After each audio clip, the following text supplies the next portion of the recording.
Hey, what's up, everybody? I am John Ricard. This is Camera Work Podcast. And before I say anything, let me just really take a second to thank you guys for listening to the podcast or watching it on iTunes, because I am very conscious of the fact that you have a lot of choices to listen to. I mean, you've got a million videos on YouTube, and Apple Music is like $10 a month, and you get every album known to man. And if you choose to listen to this instead of Joe Rogan or the Walking Dead podcast or whatever, that is really cool. And like, I'm honored, and I take that responsibility seriously, and I try to make this worth your listening to. Okay, so thank you for that. If you want to find me, it's John Ricard on Instagram, JOHNRICARD. Now, we have a guest today, which is cool because I love when we have a guest. And the guest is my friend Mitch Jackson. What's up, Mitch? What's happening? Right. Now, Mitch is an author. I met Mitch because we both used to work for Smooth Magazine, right? Yeah. We would shoot this piece. We would work together on a piece. It was one of the favorite things I've ever shot in my career. It was a piece called Can I Live? Yeah. Where, well, why don't you describe it? What was Can I Live? It was like 8 pages. So Can I Live was basically a documentation of an artist's day, or a few days. We would go to wherever they were, usually their hometown, go to their home, film whatever they had to do that day, and just hang out and try to find out who they were, right, as much as they would let us know. Right. And it was fun because for me, it was like documentary style photography, and trying to kind of stay out the way and just document what was happening in the course of their day. Yeah. And then we got to travel to a whole bunch of states, right? Yeah. And we did Slim Thug in Texas, and we did The Game in LA. Yeah. And we did like Chingy, I think, in North Carolina. We did Atlanta. We did Dwelle in North Carolina. North Carolina. Yeah, we did a whole bunch of Chicago stuff. Yeah. So it was like a lot of fun, and it would run as like an 8-page spread, which I loved. It was, again, one of my favorite things that I've ever shot. I still have some pictures from that on my site. But it was funny because a lot of times it would go wrong. Yeah. And then we'd be sitting in a hotel for like 5 hours. And like, I don't believe this guy is not gonna like call us or let us give us access to the artist or whatever. It would drive us crazy. No, remember when sometimes. we went to Denver and the guy was trying to shake us when we got at the airport? We pulled up on him like, hey, you do know we're following you right now. Right. That thing where you go like, we're going to be in the car behind you, and he acts like it's a, I don't know, a Jason Bourne movie, and he's trying to escape us. And I'm like, what are you doing, man? My other favorite, I don't know if we should name the artist, but we had an artist and we were trying to find an activity, and you were like, well, why doesn't he go to the mall? Like, he could like buy sneakers or whatever. And they were like, oh, he'll be mobbed. Yeah, he'll be mobbed. He can't go to the mall. And we had nothing else for him to do. We went to the mob. Not one person said one thing to this fool. No, the person in Foot Locker was like, is that? He was like, yeah, that's me. It's me. Yeah, one person, that's it. So silly. But in any event, the cool thing about Mitch is when we would be like on these long drives or hotel trips and stuff like that, Mitch would say like, I'm going to do a documentary. I'm going to work on this documentary. And it never really like meant anything to me. I didn't really process it properly. I didn't really understand it. But what you went on to do is to write a book, right? What year did the book come out? 2013. 2013. And when I try to explain it to people that like, you wrote a book, I always say like you wrote a real book. And by that I mean it wasn't a book that like you walk on 8th Avenue in Manhattan and they're selling it on the street for $10. Right. It's not like that. It's a book that was reviewed by the New York Times, and it won an award very recently, right? What was the award? The one that I went to. Right. Yeah. The Whiting was like a kind of like a grant I think they gave you, and an award, a Whiting Award it's called. Yeah, so it's like a real book that got reviewed, and like when you read it, like I found it difficult to read. I enjoyed it, but I had to read it twice to really understand it because all of the sentences were like long and kind of elaborately constructed. Yeah. And it wasn't a book that you could summarize in a short way because in one sense, not a lot happens. It's not a book of like, oh, well, it's about a drug dealer and then like, you know, he gets kidnapped and he's got to escape before midnight. You know what I'm saying, right? Yeah. It didn't have a plot like that. It's more like writing, and it's about the relationship between this guy who's a drug dealer, relationship with him and his girlfriend, and his relationship with his mother, who is a drug addict. Is that a fair description of the book? Very fair.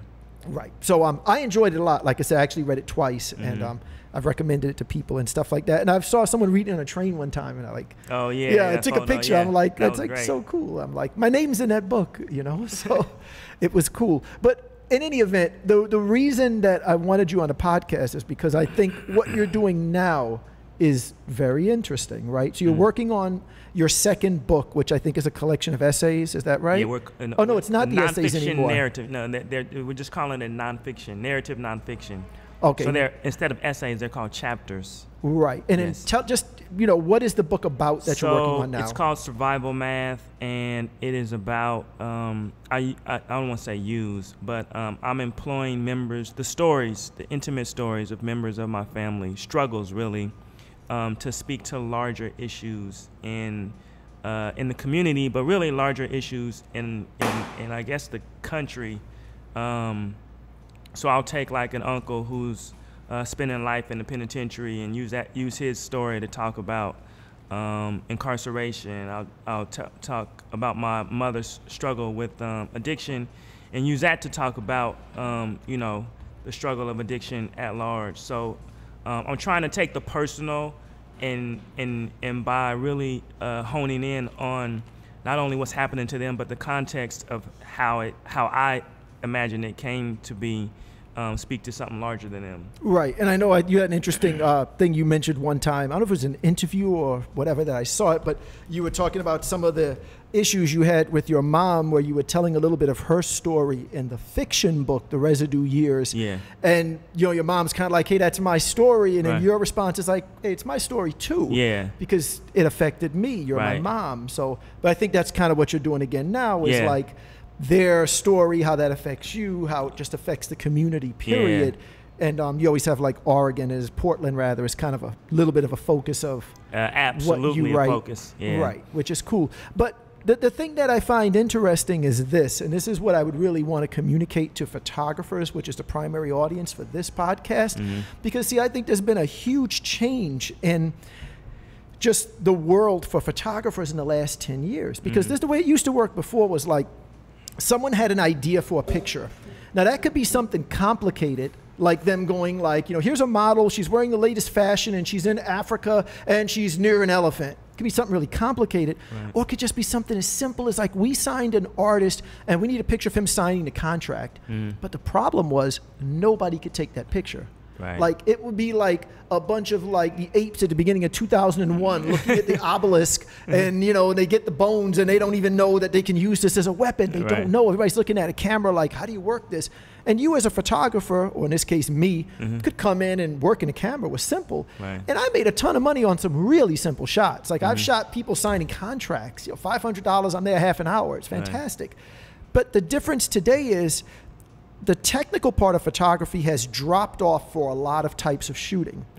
And whoever has the idea, they might need a photographer to make that idea tangible. Yeah. But depending on what the idea is, they might not. Depends. And that's a big difference for a photographer. So as a photographer, you need to not just be the person who can technically bring Mitch's idea to life. You need to be that because there's times Mitch is going to have an idea and he can't bring it to life. But you also need to be the person who can come up with an idea on your own. Right. And I feel like 10 years ago, yeah, it would have been good if you could do that. But even if you couldn't, you could still make a living and get a lot of jobs. It's a big change. So what you see today is, so you had an idea of how to do the visuals for the new book. Right. Correct? What is the book called, by the way, the next book? Survival Math. Okay, Survival Math. So what was the idea for the photography for the book? Well, it was born out of a few years ago when they had the previous spate of police shootings. So I'm talking about the Mike Brown and the Trayvon Martin, that era, not this recent one. And people were saying, he had a hoodie on, and he looked dangerous, and I wanted to try to figure out how I could challenge that. And me being a black man and having men in my family who are obviously black, I thought, well, what can I do with them that could challenge that idea of what's a dangerous man look like? And then so I decided to shoot members of my family and decontextualize them as much as I could. So I wanted to remove their earrings and take off their necklaces and their glasses and just basically have them as naked as I could in front of the camera. And you visualized the pictures being how? What would color, black and white? Yeah, well, I also wanted to use black and white because, again, I wanted to take all the context away. So we wanted to get black and white. Excuse me. I just trying to make people understand how clear your vision was. Yeah. So you also wanted the pictures to be close. Right. You didn't want the Very pictures to close. be the body or full length or the person in their All environment. I wanted was their face. Just the face against a white background. Yes. And it would be black and white. And the expression would be kind of, let's say, deadpan, kind of flat, kind of straight to the camera. Yeah. And you had an idea for the lighting that it would be kind of like a ring light. Where Well, you helped me with the lighting. Right. I helped JK. At Yes. least I got some credit here. Yeah, for definitely. At least I did something here because this is really the bigger point that I'm trying to make. But once you came up with the vision, so here's a book for people who watch this on YouTube, because remember, we're on iTunes and YouTube. So I keep the podcast as an audio thing, but occasionally there's just a little bit of video element to it, but don't worry about that if you're not seeing it. So I'm holding a book of Polaroids, okay? This is a book of Polaroids of people from Mitch's family that he talked about, okay? So you can see all of these different pictures that fit that description that we talked about, right? But the interesting thing is all of the Polaroids were taken by Mitch. Okay, I didn't shoot these. These were all taken by Mitch. He went to Portland, Oregon, right? How many people did you photograph there? 16 people. Right, 16 people that Mitch photographed. Yeah. And to me, that's a huge change, because at the point where you come up with the idea, you might, but you might not need a photographer to shoot it. Because the key today is the idea. Because once you have the idea, you can shoot it. And like you said, there was a day where I sat with you and we kind of used a ring light and we experimented a bit. And I kind of said to you, hey, put the ring light here. And I gave you a few tips, like once you because a Polaroid is a very tricky camera to work, correct? Yeah. But I said things like once you figure out what works, like say the light 5 feet from the person and you 2 feet away, do that for everybody. Yeah. And the exposure will basically be consistent. Yeah. Don't mix it up. Little tips I gave you. I recommended what ring light to get, whatever. But in all honesty, you could probably spent a few hours on YouTube and figured this out, or emailed some people or something. The point just being that the key is the vision, not the technical ability, because you had the vision and you went out and shot the thing yourself. Yeah. Well, I mean, shooting Polaroid helped a lot. Like I couldn't have done that with your Nikon. In a way you could have, though, because like my Nikon will do something called bracketing, right? Where I can tell the camera to take 7 exposures and each one is slightly different, a little brighter, a little darker. And my D3S shoots 11 frames a second. So I can shoot 7 frames in under 1 second, all at a different exposure. So if you put that on an auto bracketing program, you just go 7 shots. One of them will have the perfect exposure, even if you don't know what you're doing. So in reality, you could have done it on the Nikon, and the Polaroid in some ways is actually harder because you have less control over the camera, right? You had a lot of hit and miss with the Polaroid, correct? Yeah. Right? Lots of hit and miss. Right, a lot of money. Yeah. I'm looking at the film like, how much did you spend on this, man? But I just think $24 a pack. Yeah, it's high, right? It's over $1 a shot, right? Yeah. It's not 24 for 8, it's 24 for 16. It's 24 for, what is 8? Wow. Yeah. Wow, because my daughter has, I got my daughter the Fuji Polaroid thing, the Instax. I got her first she had the Mini, which is a great thing to get your kid, and then I got her the Wide, which is even nicer because the pictures are bigger, but those are about $1 a shot, so those aren't that bad. But again, I just really want to drive that point home to people, like as a photographer, what you need to be doing today is coming up with ideas and get out there and shoot them. And I think for me, my biggest problem is I don't do enough of what you do. Like I don't do enough of those like personal projects where I'm like driven to, I've got to shoot my family in this manner and tell this story through my pictures or through my words. I don't get that drive enough, man. I don't know why, but I think that's... Well, I feel like you've been doing a lot more of that. I mean, this is, I mean, the podcast, the thing you were shooting with the writers and the day in the life and doing the video. So I think you're doing a lot. I do it in a way. I do it, but in a way I don't. I think I don't work hard enough at it. Maybe is the thing. I don't think I work hard enough at it. Like I did just start like a new Instagram account. It's Rick in Action, RIC in Action, and like that's all jiu-jitsu pictures. That's an example of kind of like an extended story. Yeah. Because I have a vision for how jiu-jitsu should be photographed, and there's a story that I'm telling about these guys who are competing in jiu-jitsu, either at the academy or on tournaments. That's kind of like a personal project, kind of an extended personal project, but I don't know, maybe I just think like what I'm doing is not that important in a way. you know, you're like, I'm going to document the story of like, Yeah. or Portland. And I'm like, yeah, I'm going to take pictures of guys doing jujitsu. It just doesn't sound as important. But I think that's one of my, you know, problems, whatever. But you know what I think is funny about the Polaroid thing? Like, I think a lot of times as photographers, sometimes we feel like our photography is devalued because like no one cares. And like, if you're like the professional, what'll happen sometimes is like you could be somewhere, like even a family thing, and you're taking a picture with your real camera and everyone shoots it with their phone and they don't even care to get you a professional picture because they just figure their phone picture is good enough. Yeah. And you feel what you do is devalued, but I'm going to tell you how to get your photography valued. Ready for this? Yeah. Shoot Polaroids. And the reason is, like, again, my daughter has this Polaroid camera, which I've got to twist her arm to make her take any pictures with it. Yeah. But she took it to the family barbecue on the 4th of July the other day, and she's taking some family pictures with it, and everybody is fighting over the pictures because they all want the prints. Yeah. And I'm constantly saying to her, like, go grab the Polaroids, like go put them away, because everybody's just taking them, you know. And it's like people just see the picture and are like, I'm keeping this, you're not getting it back, like this is my picture now. Like, and if it's like her aunt, she's 11, if her aunt goes, this is my picture now, you know?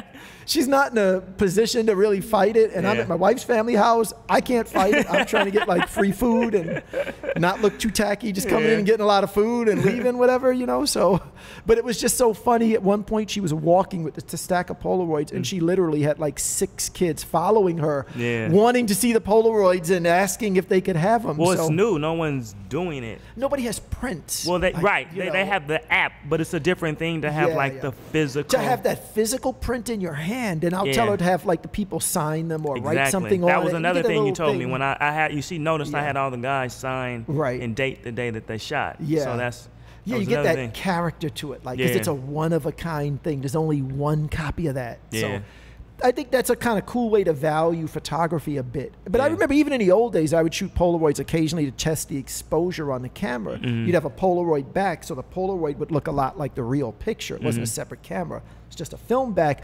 And then the stylist would come up to you and go, oh, I need a Polaroid of every look. You're like, these are $1 each. Like, I don't have a Polaroid for you. I can't stand there and give you my Polaroids. Like, I want them for my own little thing.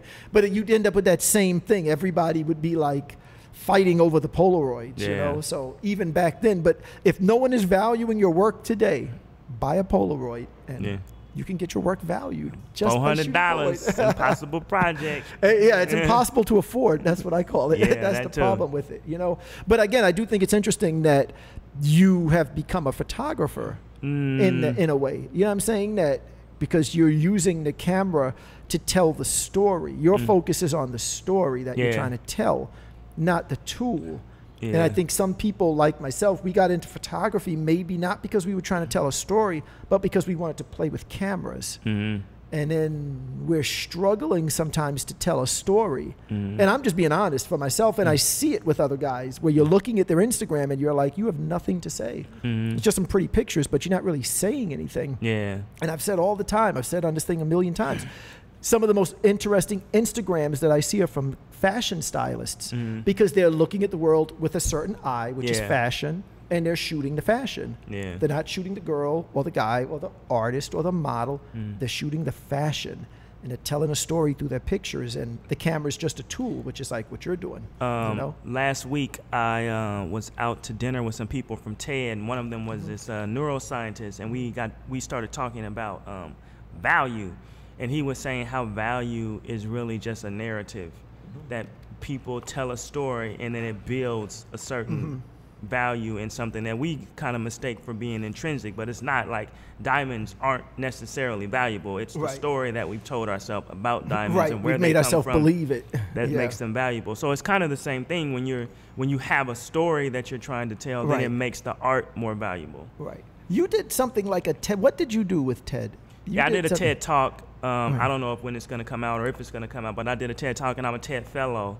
So what was the topic of your talk? My topic was on blackness and whiteness. And trying to, I said that we should revision the idea of what is blackness and what is whiteness, because I said that, like, even now when the shootings happen, everyone started saying, well, you know, it's Black Lives Matter and the white police doing this, but every time one of us says, I'm a black person or I'm a white person, or Right. whites do this. It's divisive. Yeah, it's horrible right now. Yeah. I said to you today, I said, like on Facebook at least, I hate all my black friends and I hate all my white friends because everybody's wrong. Yeah. Everything everybody writes just annoys me. Because they I don't start agree from a with point anything. of being divided. Yeah. Right? Like, Yeah. well, they got to treat black people like this, and why are they Right. attacking them? Right. And then the moment you Well, say it, like you're just creating Well, the a comparisons chasm. the comparisons what always drives me crazy. Like the comparisons never make sense to me. It's always like Bill Cosby did this and these cops did that, and why is this in jail and Yeah. that? Now you just go, these are like totally different things, and Yeah. everybody's comparing things, and it drives me crazy though. But I haven't seen your TED Talk. You said it's not out still. Yeah, it's not live. I don't know what when they, it's up to them to release when it. they do it. Did you see the parody of the TED Talks? It is the funniest No, video. I haven't. Somebody did like a parody of like every TED Talk you've ever seen. Uh-huh. And it's like the narrative, and the guy's like, and now I'm going to rub my hands together and look very thoughtful. And they go like, and now I'm going to show like some meaningless statistics. And then I'm going to say to you now, like, if everyone in this room did such and such, imagine what would happen. Now multiply that by the world. And it's so funny because it hits TED right on the nose. But I did see an interesting TED Talk myself, which made a point that I thought was kind of interesting. It was a skateboarder named Rodney Mullen, who's my personal favorite skateboarder for a number of reasons that aren't important right now. But what he was saying was that, and to me it was fascinating, he was saying that when a skateboarder does a trick and makes a video, right? He does a trick that's never been done before. Instantly, within 2 weeks, other kids put up videos of them doing that trick or raising the bar even higher. Right. Says, you make this video and then your friend comes up to you like, hey, dude, look on YouTube. Like, here's a kid in Australia doing your trick. 2 weeks later. But before that, no one did it. He says what happens is when the one person does it, it lets you know it can be done. It's possible, yeah. It's possible. Hey, it is possible to do a 720 or a kick flip off the back of a truck or down a flight of stairs or whatever the trick would be. And what I thought was interesting about it is I think like maybe sometimes we see somebody do something and we think that person is special. Right. So we go like, oh, he can write a book. Right. So we go like, yeah, man, my friend Mitch, he can write a book that gets reviewed by the New York Times because, man, he's fucking brilliant. And that's what we're thinking. Like, yeah, man, he's just good with words. But we're not thinking like, it's possible for someone to write a book. It's possible for all of us to write a book. I don't know if we always see it that way because we look at the person as being so special. Yeah. But he's trying to say with the skateboarding thing, like you say, once you put a video up of somebody doing a, a 720, all the kids get the message a 720 can be done. Right. And now they start doing 720s and a bar just gets raised, Yeah. So it made me think, a little differently about, I said, well, Well, I think that works in a skateboarding world where it's like democratized. Like you don't have to go to pro skateboarding school to be a pro skateboarder. You just have to be good at it. But in certain areas, they put enough. You got to be vetted. So the chances of you being able to do such and such without training would be different. Yeah. Like you could just go out and start riding your skateboard and watch a bunch of YouTube videos, but you're probably not going to make the NBA without some coaching. Yeah, without someone selecting you or choosing you and guiding you, giving and you the teaching craft. you. Yeah. So some things I think that will work for. Like it can be done, but you're not going to be LeBron. Yeah. I mean, there are some special people without a doubt who are in that other category, but I think. Like I said, I think sometimes we got to look at it like that. Like it's like if you see a photographer with like 80,000 Twitter followers, you don't have to just go, man, that guy. No, you could go, it is possible for a photographer. Did he do that? Like I can do it too. If he did it, we can all do it. Yeah. It's like the 720 in skateboarding. So I thought it was interesting. Well, I got to look for your TED Talk somewhere. But are you planning on doing a video? Because you did a video, right? Yeah. Which I did a little bit with I'm going to do, Residue Years video. I don't know if we call it a mini doc, but there'll be a video component to the installation. I'm going to make these Polaroids into posters. And I'm also going to get someone, I don't know if I should be telling my whole idea, but I'm going to get someone to take the quotes from some of the guys when I interview them and make posters of just the quotes. Oh, that's cool. Like some graphic stuff. That's cool. Let me see one of the ones we liked from this. Or the liked ones are in a book. Just pass me something you like halfway decent. Right. Anyway, this is one. See, so today I did get to shoot something for this project. When watching this on. So I did Mitch's pictures today with the Polaroid, right? But we did a lot. I mean, we did about 3 or 4 packs of film, right? Yeah, we did 32 32, yeah, which you know, in digital, that would be nothing. But with these, you know, you're kind of valuing every shot, and we would look at it and kind of calibrate. They're $3 to $3 a shot. $3 each, yeah. Well, maybe if the book does well, you could sell them. You know, you could sell like the original Polaroids. Get your $3 back at least, you know, $3 each autographed Polaroid, you know. Exactly. But that was cool, though. So at least I got to shoot something like associated with it. So hopefully that'll be the cover or something like that. That would be cool, you know. That would be cool. All right. Anyway, we're going to sign out there, but thank you, and I wish you the best of luck. Yeah. And I think it's fantastic the way you, again, have that vision to, like, I want to tell this story, and I'm going to tell it in a book, or I'm going to tell it in a video, because, again, there was a video you did and there will be one for this one.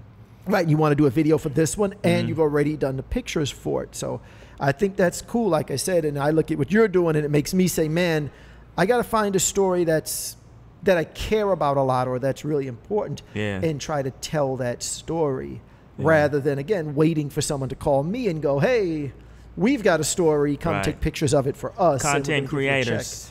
Yeah, that's what you have to be. And like you said, in some sense, I do it on Instagram, I do it here on a podcast, but I look at what you're doing and I'm like, damn, I got to do more. I got to do more. You know? So anyway, so thank you for being inspiring. All right.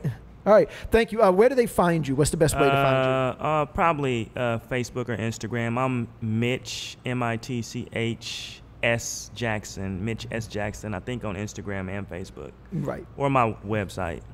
Right. Okay. And you can find me again on Instagram, JOHNRICARD. Thank you guys for listening, and we will see you really soon, hopefully weekly, trying to get this thing to be weekly. All right. Thanks, guys. Bye-bye.